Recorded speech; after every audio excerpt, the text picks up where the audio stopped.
क्या है हमारे नबी की लीडरशिप? ग़ज़वा ओहद का मौका है और ग़ज़वा ओहद में जितने लीडरशिप लेसन है ना मुसलमानों के लिए, मैं कहता हूँ कि जिसने नहीं पढ़ा तो ये बहुत बदकिस्मती कहूँगा, या सीरत का जिसने मुतालिया ही नहीं किया उस तरह से, तो इसीलिए शायद आज हम नीचे हैं, हमारा डाउनफॉल है उम्मत का और दूसरी कौमें ऊपर जा रही हैं। तो ग़ज़वा ओहद से हमें क्या पता लगता है कि पहली चीज़ उनकी लीडरशिप देखें, मशवरा करते थे। सहाबा को बुलाया, कहा कि मदीना में रहें या मदीना से बाहर जाके लड़ें, क्योंकि उन्हें पता था कुरैश तो आ रहा है, बदर का उन्हें बड़ा वो था, मलाल था कुरैश को, तो बदला लेने आ रहे थे। तो मशवरा लिया, सहाबा थे सामने, नौजवान तबका था, नौजवान सहाबा। नबी के सामने कोई बात कर सकता है? किसी की जरूरत है कि कोई कह दे कि नहीं, आई डिसएग्री विद यू? नबी सल्लल्लाहु अलैहि वसल्लम ने सबको जमा किया, कहा जी बताएं कि क्या आप मशवरा देते हैं। नबी को क्या ज़रूरत मशवरा लेने की, लेकिन लीडरशिप सिखा रहे। अच्छा, यंग सहाबा ने कहा कि अल्लाह के रसूल हम बाहर जाके लड़ते हैं, क्योंकि नौजवान थे, गर्म खून था। उन्होंने कहा कि हम रसूल सल्लल्लाहु अलैहि वसल्लम की राय ये थी कि मदीना में रहते हैं। क्यों? क्योंकि मदीना नेचुरली 3 साइड से प्रोटेक्टेड है और चौथी जो साइड है वहाँ पर खजूर के दरख्त हैं, तो वो वैसे ही उन्होंने प्रोटेक्ट कर लेना था। तो नबी अकरम सल्लल्लाहु अलैहि वसल्लम की राय थी कि हम मदीना में ही रहें, और जो एल्डर साहबा थे एक्सपीरियंस, उनकी भी यही राय थी। लेकिन वो जो नौजवान तबका था वो ज़्यादा था, उनकी राय हावी हो गई वहाँ पे। उन्होंने कहा कि नहीं, हमने जाना है, क्योंकि ज़ाहिर है अब नबी सल्लल्लाहु अलैहि वसल्लम ने इसलिए उनकी बात मानी क्योंकि उनको बहुत गुस्सा था यंग साहबा को। ज़ाहिर है उनके माँ बाप जो है उनको मारा गया था मक्का में, तो वो कहते थे कि नहीं, हमने बाहर जाके लड़ना है।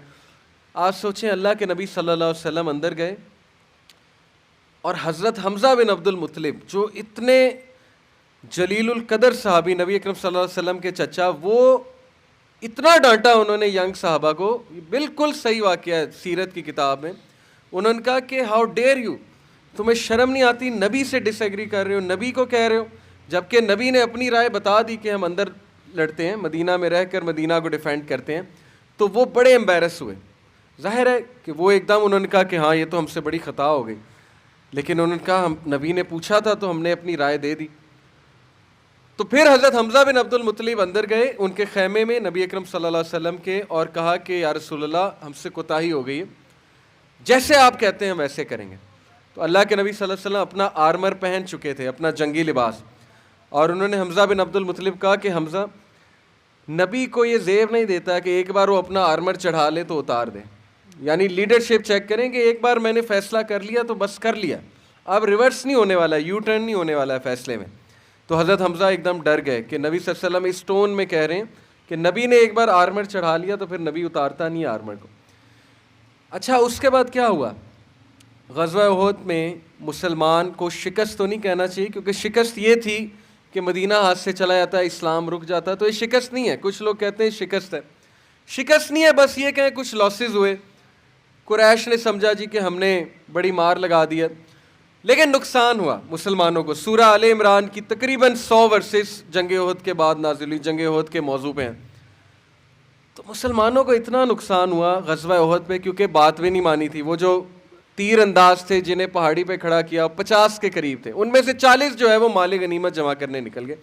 बशरी एक वो ज़ाहिर कमज़ोरी थी, सहाबा थे वो भी, रज़ी अल्लाह अन्हुम व रज़ू अन, अल्लाह उनसे राज़ी है, हम कोई नहीं होते उनकी गलतियाँ पकड़ने वाले, लेकिन बस एक बशरी तकाजा था, गलती हो गई।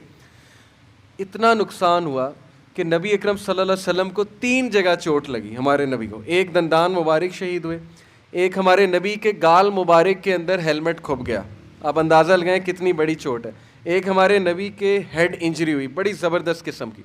3 ज़बरदस्त चोटें आए हमारे नबी को। अब ग़ज़वा ओहद के बाद क्या कहा नबी सल्लल्लाहु अलैहि वसल्लम ने? नाउज़ बिल्लाह, ये कहा कि सहाबा का कसूर है, मैं ना कहता था कि मदीना में जो है वो होना चाहिए। कोई एक बयान नहीं मिलता किसी सहाबी का, किसी सीनियर सहाबी का या नबी सल्लल्लाहु अलैहि वसल्लम का कि यंग सहाबा को ब्लेम कर दिया तुम्हारी वजह से मार खानी पड़े। कोई एक बयान नहीं मिलता। हज़रत हमज़ा शहीद हो गए, कोई और होता वो कहता ये इनकी बात मानी तो मरवा दिया, मेरे चचा को नाउज़ बिल्लाह ये बात हो सकती थी कि हज़रत हमज़ा शहीद हो गए। आपको एक बयान नहीं मिलता कि नबी सल्लल्लाहु अलैहि वसल्लम ने कभी ताना दिया हो या ब्लेम गेम की हो या उन पे इल्ज़ाम साजी की हो। लीडर जो होता है ना वो बड़ा क्लियर होता है अपने मिशन में, अपने पर्पज़ में। आज हमारे घरों में लड़ाई की बहुत सी वजह, बेसुकूनी की बहुत सी वजह ब्लेम गेम है। हम ब्लेम गेम करते हैं, इसका कसूर है, उसका कसूर है, माँ बाप का कसूर है, भाई का कसूर है, बहन का कसूर है, इसने मुझे बर्बाद कर दिया, इसने ये कर दिया। पुरानी बातें उठा के ले आते हैं जिसका ताल्लुक ही कोई नहीं नई डिस्कशन से, वो उठा उठा के ला रहे हैं कि याद है 10 साल पहले तुमने ये किया था। तो ये मुसलमान का कल्चर नहीं है ब्लेम गेम करना। ब्लेम गेम शैतान की तरफ से होती है और उससे लड़ाइयाँ पड़ती हैं।